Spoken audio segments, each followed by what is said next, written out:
Eh, kita akan merenungkan firman Tuhan pada pagi hari ini di awal tahun, sudah hari keempat di tahun 2025 ini. Kita akan merenungkan firman Tuhan dengan satu tema, yaitu berhenti atau melangkah. Saudara yang dikasihi Tuhan, kita sedang berada di awal tahun 2025. Ya, di setiap akhir tahun adalah waktu refleksi bagi kita. Waktu untuk menilai apa yang telah terjadi di tahun 2024. Dan pastinya banyak resolusi-resolusi, rencana-rencana untuk dapat melangkah di tahun 2025 ini. Bahkan kita seringkali juga menghadapi berbagai pertanyaan di awal tahun 2025 ini. Mungkin satu pertanyaan yang timbul bagi kita, apakah saya ini harus berhenti atau melangkah di tahun 2025? Karena kenapa? Banyak hal yang terjadi di tahun-tahun sebelumnya. Mungkin kita istilahnya, ya udah saya tidak mau lagi melangkah. Saya mau berhenti sampai di sini saja. Bahkan tidak mau lagi memiliki rencana-rencana, resolusi-resolusi di tahun-tahun selanjutnya. Karena ibarat sudah merasa capek, sudah merasa kelelahan, merasa ingin berhenti di tengah jalan. Atau bahkan merasa bingung tentang langkah apa yang harus dilakukan ke depan. Pun jemaat yang dikasihi Tuhan, firman Tuhan pada hari ini mengingatkan kita kembali bahwa kita dipanggil untuk dapat terus melangkah, melangkah maju bersama dengan Tuhan. Bukan berhenti di tengah jalan, bukan berhenti di situ saja, tetapi kita mengawali tahun dengan suatu komitmen melangkah bersama-sama dengan Tuhan. Saudara yang dikasihi Tuhan, kalau kita melihat di dalam firman Tuhan di dalam Filipi pasal 3 ayat 13 sampai 14. Di situ Rasul Paulus memberikan satu kitab penekanan bagaimana kita harus melangkah, bagaimana kita harus memberi diri kita ini untuk mau juga melayani Tuhan. Saya membacanya bagi kita di dalam Filipi pasal 3 ayat 13 sampai 14. Di situ dikatakan, saudara-saudara, aku sendiri tidak menganggap bahwa aku telah menangkapnya. Tetapi ini yang kulakukan. Aku melupakan apa yang telah di belakangku dan mengarahkan diri kepada apa yang di hadapanku. Dan berlari-lari kepada tujuan untuk memperoleh hadiah, yaitu panggilan surgawi dari Allah dalam Kristus Yesus. Saudara yang dikasihi Tuhan, dari firman Tuhan ini kita dapat melihat kembali, kita dapat merefleksikan diri kembali, kita dapat merenungkan kembali kehidupan kita. Bahkan di dalam mengambil sebuah langkah kita di dalam tahun 2025 ini. Maka ada beberapa hal yang harus kita pelajari. Yang pertama yaitu melupakan apa yang telah berlalu, ya, dan fokus ke depan.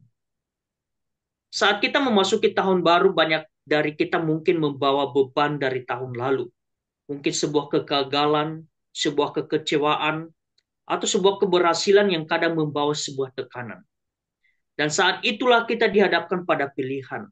Apakah kita ini akan berhenti atau tetap melangkah pada tujuan.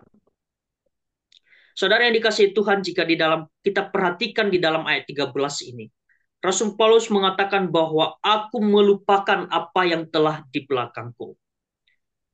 Bahkan kalau kita memperhatikan di dalam Filipi pasal 3 ayat 4 sampai 8, di situ dikatakan, sekalipun aku juga ada alasan untuk menaruh percaya pada hal-hal lahiriah. Jika ada orang lain menyangka dapat menaruh percaya pada hal-hal lahiriah, aku lebih lagi. Disunat pada hari ke-8 dari bangsa Israel, dari suku Benyamin, orang Ibrani asli, tentang pendirian terhadap kebenaran dan mentaati hukum Taurat, aku tidak bercacat.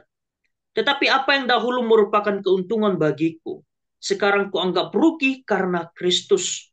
Malahan segala sesuatu kuanggap rugi karena pengenalan akan Kristus Yesus Tuhanku lebih mulia daripada semuanya. Oleh karena dialah aku telah melepaskan semuanya itu dan menganggap sampah supaya aku memperoleh Kristus. Ketika di ayat 13 ini dia berkata untuk melupakan masa lalu, ternyata itu bukan berarti tidak boleh membicarakannya lagi. Ya. Yang dia ajarkan di sini adalah supaya orang jangan hidup di dalam masa lalunya, di dalam berbagai hal, keadaan-keadaannya, bahkan di dalam keduniawinya, ya, di dalam hal-hal yang telah terjadi.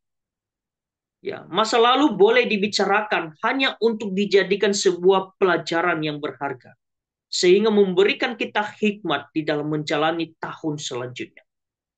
Tapi masa lalu juga jangan menentukan hidup kita pada hari ini, apalagi menentukan di dalam masa depan kita.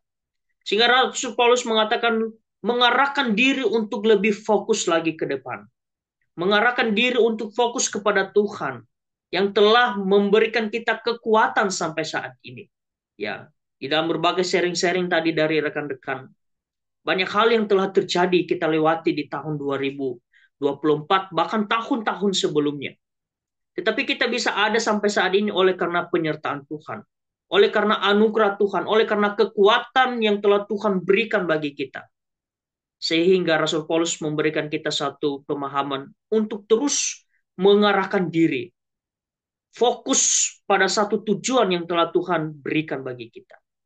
Masa lalu bisa terjadi dan itu sebuah sudah telah berlalu bagi kita. Masa lalu tidak mungkin kita balik lagi ke belakang. Tetapi kita mengarahkan diri untuk lebih fokus lagi, mendekatkan diri kepada Tuhan. Mengarahkan diri kepada apa yang di depan ini, artinya dalam menjalani hidup, harus lebih fokus lagi kepada tujuan yang ada di hadapan kita, yang telah Tuhan rancang bagi kita. Karena kenapa? Masa lalu itu hanyalah sebuah cerminan untuk lebih belajar lagi, dan dapat mengintrospeksi diri lagi, dapat merefleksikan diri lagi. Tetapi tujuan dan harapan yang hendak dicapai, itulah yang harus menjadi perhatian kita sepenuhnya ke depan ini. Masalah dan tantangan akan selalu ada di hadapan kita. Di depan kita. Bahkan hari esok, hari ini pun kita tidak tahu apa yang terjadi. Tapi kalau kita tetap fokus kepada Tuhan, maka kita akan tetap kuat dan terus bertindak bersama-sama dengan Tuhan. Arti dari fokus ini adalah kita harus serius dengan hidup ini, jangan lagi bermain-main. Mungkin di tahun-tahun sebelumnya juga kita banyak istilahnya dalam pengertian main-main di dalam pelayanan atau sebatas ya udah ikut saja begitu. Tetapi lebih di dalam tahun-tahun selanjutnya ini, tahun 2025 ini khususnya, lebih mengarahkan diri lagi, lebih menantang diri lagi untuk mau serius, untuk mau sungguh-sungguh melayani Tuhan. Sebab ada tanggung jawab, ada kesempatan bagi kita juga untuk menerobos hal-hal yang baru yang telah Tuhan siapkan bagi kita. Tahun baru adalah waktu yang tepat untuk melepaskan beban masa lalu kita. Bahkan juga di dalam keadaan-keadaan kita. Baik juga dosa-dosa kita. Kita melupakan semuanya itu. Kita mau mengubah hidup kita. Bahkan segala kegagalan-kegagalan yang telah terjadi di tahun 2000 sebelumnya. Atau kenangan-kenangan yang menyakitkan diri kita. Atau kenangan-kenangan yang terindah. Yang mungkin kita tidak mudah bisa lupakan. Jika kita terjebak di dalam masa lalu juga, di dalam hal keadaan-keadaan, bahkan dosa, bahkan keadaan-keadaan yang telah terjadi yang tidak baik, hal-hal yang buruk yang telah terjadi sebelumnya, jika hal itu menjebak kita, kita tidak akan bisa melangkah menuju masa depan yang indah itu. Menuju masa depan yang telah Tuhan sediakan itu. Karena kita telah terlalu asik, terlalu terjebak di dalam masa lalu itu. Tetapi ketika ada hal-hal yang baik yang menurut kita lebih lagi melangkah, lebih lagi meningkatkan, mungkin kita bisa terus membawanya di tahun-tahun selanjutnya, bahkan di tahun 2025 ini. Tetapi hal-hal yang buruk, hal-hal yang tidak baik, hal-hal yang tidak berkenan di hadapan Tuhan, kita bisa tinggalkan semuanya di tahun 2024. Saudara yang dikasihi Tuhan, tahun baru ini adalah satu kesempatan untuk kita melepaskan apa yang mengikat kita dan di dalam menyongsong masa depan ini untuk terus semangat, untuk terus berapi-api. Jangan pernah kita padamkan api kita. Jangan pernah ketika kita sudah selesai di dalam eh, kepengurusan, contohnya di dalam kemajelisan atau diakan, maka kita sudah tidak mau lagi melayani Tuhan, tidak mau lagi melangkah. Tetapi di tahun ini, sekalipun kita di bidang apapun, bahkan di dalam segala tanggung jawab yang telah Tuhan berikan bagi kita, mari terus semangat. Kobarkanlah api itu untuk terus menyala, untuk terus menjadi berkat bagi banyak orang, untuk menjadi sebuah sarana memberitakan Injil Tuhan. Saudara yang dikasihi Tuhan, itu hal yang pertama. Untuk terus melakukan apa yang Tuhan kehendaki dalam diri kita. Melupakan apa yang telah berlalu. Keadaan-keadaan kita. Hal-hal yang buruk. Dan fokus ke depan. Dan hal yang kedua yang kita pelajari, Rasul Paulus mengatakan kepada kita, melangkah maju dengan sebuah tujuan yang jelas. Ketika Rasul Paulus berbicara tentang berlari pada tujuan, di dalam ayat 14 tadi, dia mengingatkan kita bahwa hidup ini bukanlah sebuah perjalanan tanpa arah. Setiap langkah yang kita ambil harus memiliki tujuan yang jelas, yaitu untuk mencapai hadiah panggilan surgawi yang telah sediakan oleh Tuhan, oleh Allah bagi kita. Kalau kita memperhatikan di ayat 14, di situ ada kata berlarilah. Berlari di sini artinya tidak bisa santai dan hanya menunggu saja. Berlari artinya adalah harus mau bayar harga dengan mengorbankan segenap hati, segenap pikiran, tenaga, dan segala yang dimiliki agar mencapai tujuan akhir yang tepat. Ketika Paulus berjumpa dengan Tuhan di dalam masa lalunya, di dalam perjumpaan itu dia dapat mengubah hidupnya lebih lagi mendekatkan diri kepada Tuhan. Mengubah hidupnya 180 derajat untuk mau melihat Allah, untuk mau mengikuti Allah, dan untuk mau melayani Tuhan. Apa yang dulu berharga bagi dirinya, sekarang bagaikan sampah gitu.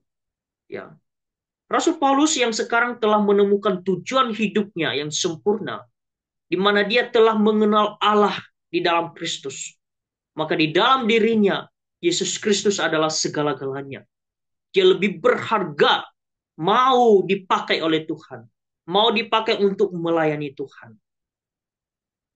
Saudara yang dikasihi Tuhan, bagaimana dengan kita di tahun 2025 ini? Apakah ada hal lain yang lebih berharga dari pengenalan kita akan Kristus? Kalau di dalam diri kita mengatakan bahwa Dialah adalah Tuhan dan Juru Selamat di dalam diriku ini, maka Kristuslah yang harusnya menjadi nomor satu di dalam kehidupan kita.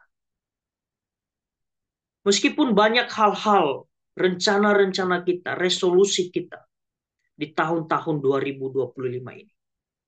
Tetapi kita harus mengutamakan Tuhan. Menomorsatukan Tuhan di dalam berbagai rencana ini. Di dalam berbagai rencana yang telah kita rencanakan. Saudara yang dikasihi Tuhan, tanggal 1 kemarin kita kembali diingatkan oleh kebenaran firman Tuhan. Bagaimana kita harus melangkah di dalam iman. Ketika kita melangkah di dalam iman, maka kita penuh harapan bersama-sama dengan Tuhan. Memiliki satu pengharapan yang benar. Memiliki satu pengharapan yang mulia bersama dengan Tuhan. Jadi jemaat yang dikasihi Tuhan, dari hal ini juga kita diarahkan kembali. Kita direfleksikan kembali untuk melangkah dengan arah yang jelas. Dengan tujuan yang jelas ke depan. Yaitu mengejar panggilan Tuhan dalam hidup kita. Mengarahkan diri kepada Tuhan. Mungkin kita punya banyak rencana pribadi. Ya, saya juga secara pribadi banyak rencana-rencana di tahun 2024 ini. Mungkin seperti juga tujuan karir kita. Mungkin juga di dalam keluarga. Atau di dalam keadaan kita, kesehatan kita. Tetapi kita harus memastikan bahwa tujuan utama kita adalah hidup yang berkenan kepada Tuhan. hidup yang layak di hadapan Tuhan. Makanya Rasul Paulus mengatakan tadi melupakan masa lalu itu sebenarnya itu melupakan ketika kita jauh dari Tuhan. Meninggalkan semua keadaan-keadaan, mungkin kita jauh dari Tuhan, mungkin kita eh, di dalam keadaan dosa-dosa kita harus melupakan itu semua. Mungkin yang tidak berkenan kepada Tuhan di tahun-tahun sebelumnya kita tinggalkan. Bahkan kita fokus, kita mengarahkan diri, mau melayani Tuhan, dan menjadi saluran berkat bagi orang lain, bahkan dimanapun kita berada. Saudara yang dikasih Tuhan, melangkah dengan tujuan, berarti hidup kita bukan hanya untuk diri kita sendiri, tetapi untuk melayani Tuhan dan melayani jemaat Tuhan. Tahun baru ini kita dipanggil untuk menetapkan sebuah tujuan yang lebih tinggi dan lebih besar lagi. Dengan memiliki satu tujuan yang berfokus pada kerajaan Allah dan kemuliaan. Saudara yang dikasihi Tuhan, tahun baru juga seringkali membawa kita rasa ketidakpastian. Kita tidak tahu apa yang akan terjadi di masa depan. Apakah tantangan yang lebih besar akan datang dari tahun-tahun sebelumnya? Atau apakah kita akan mengalami sebuah kesulitan yang tak terduga? Namun di dalam iman kita kepada Tuhan dan dengan penuh pengharapan yang kita yakini, maka kita imani bahwa kita bisa melangkah. Kita bisa mengambil satu komitmen untuk mau melangkah. Di tahun-tahun sebelumnya banyak hal yang kita alami. Ya, tetapi saya percaya juga kita tidak berhenti di situ saja. Kalau kita mengatakan saya mau berhenti, berarti ibaratnya tidak ada lagi di dunia ini. Mau berhenti selama-lamanya. Tetapi kalau di dalam diri kita ini, ketika kita memiliki satu rencana di awal tahun 2025 kemarin, kita bisa merencanakan saya mau melangkah. Apapun tantangan ke depan yang harus dihadapi. Kita percaya bahwa Tuhan dapat memimpin hidup kita. Melangkah bersama dengan Tuhan. Sehingga kita bisa mengalami sebuah iman yang semakin bertumbuh. Iman yang semakin tertuju kepada Tuhan. Dengan penuh pengharapan yang penuh kepada Tuhan. Saudara yang dikasihi Tuhan, di dalam Ibrani pasal 12 ayat 1-2. Firman Tuhan mengatakan bahwa karena kita mempunyai banyak saksi, bagaikan awan yang mengelilingi kita, marilah kita menanggalkan semua beban dan dosa yang begitu merintangi kita, dan berlomba dengan tekun dalam perlombaan yang diwajibkan bagi kita. Marilah kita melakukan dengan mata yang tertuju kepada Yesus, yang memimpin kita dalam iman, dan yang membawa iman kita itu kepada kesempurnaan. Ketika kita melangkah di tahun 2025 ini, kita tidak sendirian. Tuhan menyertai kita di setiap langkah hidup kita. Jika kita merasa takut dan ragu, kita dapat menaruh iman kita kepada Yesus yang telah menyelesaikan segala sesuatu untuk kita melalui kedatangannya dan melalui kematiannya di atas kayu salib dan melalui kebangkitannya. Maka daripada itu dengan mata yang tertuju kepadanya, mari kita sama-sama melangkah maju dengan sebuah keyakinan, dengan sebuah iman yang harus melangkah tertuju kepada Tuhan. Dan sekiranya di tahun 2025 ini, banyak hal yang harus kita lakukan untuk pekerjaan Tuhan. Sekalipun kita tidak tahu hal-hal apa yang terjadi dalam langkah kita ini. Hal-hal apa yang terjadi di dalam kehidupan ini di tahun 2025. Tetapi dengan iman kita mengatakan saya mau melangkah. Saya mau melayani Tuhan. Lebih giat lagi. Lebih berapi-api lagi. Lebih berkobar-kobar lagi. Saudara yang dikasihi Tuhan, di tahun 2025 ini kita dihadapkan pada pilihan yang besar. Apakah kita ini mau berhenti atau terus melangkah? Firman Tuhan ini mengajarkan kita pada pagi hari ini untuk terus melangkah. Jangan berhenti. Jangan mundur. Tetapi di tahun baru ini harus penuh dengan harapan dan peluang yang baru. Dan kita dipanggil untuk mau melangkah terus dengan iman. Dengan sebuah tujuan yang jelas. Dengan sebuah pengharapan yang teguh kepada Tuhan. Maka daripada itu kita tinggalkan semua beban pikiran kita. Bahkan kekhawatiran kita dari tahun-tahun lalu. Dan mengarahkan diri pada pandangan kita kepada tujuan yang lebih tinggi di hadapan Tuhan. Saudara yang dikasihi Tuhan, mengakhiri akan renungan pada pagi hari ini. Saya juga mau bersaksi, mau bersyukur tahun-tahun yang telah Tuhan berikan bagi saya bisa lewati dengan baik. Di dalam tahun-tahun sebelumnya banyak tantangan yang harus saya hadapi. Tetapi bersyukur kepada Tuhan bahwa saya bisa melewatinya semua oleh karena anugerah Tuhan. Oleh karena pimpinan Tuhan. Oleh karena penyertaan Tuhan. Bahkan juga saya percaya tahun sebelumnya saya bisa lewati oleh karena penyertaan Tuhan. Saya juga percaya di tahun 2025 ini, sekalipun saya tidak tahu seperti apa ke depan, tetapi saya juga percaya bahwa dengan anugerah Tuhan, dengan pimpinan Tuhan, saya bisa menjalaninya dengan baik. Saya bisa melangkah bersama dengan Tuhan. Bahkan di dalam berbagai rencana-rencana, saya juga percaya bahwa Tuhan dapat memampukan saya. Tuhan dapat melengkapi saya, bahkan di dalam melayani Tuhan. Ya, dan bersyukur sampai detik ini Tuhan memberikan saya kesehatan, kekuatan, dan juga bisa menjadi berkat bagi keluarga, bahkan menjadi berkat bagi orang-orang di sekeliling, bahkan bagi jemaat-jemaat Tuhan. Sekiranya firman Tuhan ini terus mengingatkan kita untuk melangkah maju bersama dengan Tuhan di tahun 2025 ini. Dan mengarahkan diri hanya untuk kemuliaan Tuhan. Dipakai di dalam ladang Tuhan. Dipakai untuk pekerjaan Tuhan. Sekiranya firman Tuhan ini dapat menolong kita, dapat membimbing kita kembali untuk terus maju, memuliakan nama Tuhan. Amin untuk firman Tuhan. Mari kita berdoa.